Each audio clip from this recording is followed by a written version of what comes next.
దళితులకి ఏది ఇంకో ₹1,00,000 ఎక్కువ ఎస్సీ ఎస్టీలకు, 6 లక్షల రూపాయలు దళితులకు ఎస్సీ ఎస్టీలకు, ఇతర వర్గాలకు 5 లక్షల రూపాయల ఆర్థిక చదువు కల్పింపజేయబడేది. రాష్ట్రంలో 4,50,000 గృహాలు నిర్మింపజేయబడే విధంగా కార్యక్రమాన్ని అమలు చేసి తలుస్తే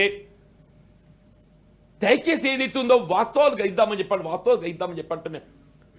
రాష్ట్రం ఏర్పడి 10 సంవత్సరాలు గడిచిపోయిందా? గడిచిన 10 సంవత్సరాలు మనం ఆచిన ఫలాలు పొందలేకపోయినాం.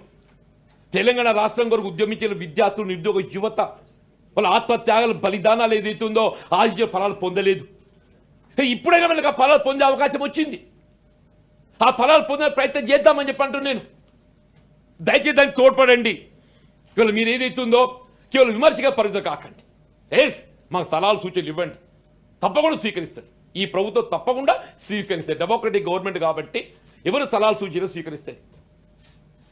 ఇలా రెవెన్యూ వ్యవస్థ అధ్యక్ష, మనంతా గ్రామీణ ప్రాంతంకి వెళ్ళి వచ్చినాం అధ్యక్ష, రైతు కుటుంబాలకి వెళ్ళి వచ్చినాం అధ్యక్ష. మన భూమి అంటే ఎంత ఆపేక్ష ఉంటో తెలియదు కాదు అధ్యక్ష అని చెప్పంటూ నేను. అది మొత్తం రెవెన్యూ వ్యవస్థ చిన్న భిన్నం చేసేసిన అధ్యక్ష. గ్రామాలలో ప్రభుత్వం అంటే ఏంటి? గ్రామ విలేజ్ రెవెన్యూ ఆఫీసర్. గ్రామాలలో ప్రభుత్వం అంటే ప్రజలకు కనబడేది విలేజ్ రెవెన్యూ ఆఫీసర్, గ్రామ అభివృద్ధి అధికారి, గ్రామ అభివృద్ధి అధికారి, గ్రామ సహాయకులు విఆర్ఏ. అసలు విఆర్ఓ వ్యవస్థను రద్దు చేసేసి, విఆర్ఏ వ్యవస్థను రద్దు చేసేసి అసలు గ్రామంలో ప్రభుత్వం అంటేనే అసలు ఎవరనే బాధ్యులు లేరు అధ్యక్ష.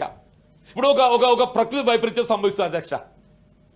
ఒక ప్రకృతి వైపరీత్యం సంభవించి వరదలు వస్తాయి, అగ్ని ప్రమాదం సంభవిస్తుంది.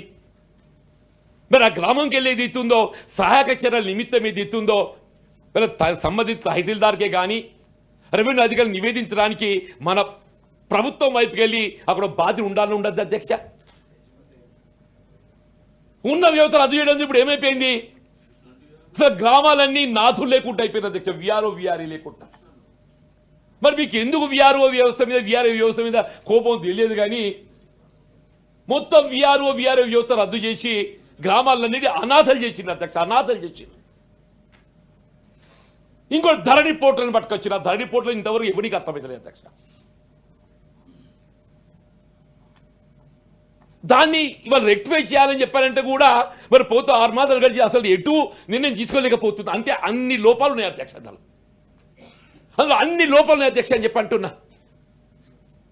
గతంలో ఏదైతుందో తహసీల్దార్ మండల రెవెన్యూ ఆఫీసర్ పొరపాటు చేస్తే మనకు ఆశించిన ఫలితం లభించకుంటే మీకు ఏదైతుందో అప్పీల్ ప్రొవిజన్ ఉండే టు ది ఆర్డీఓ.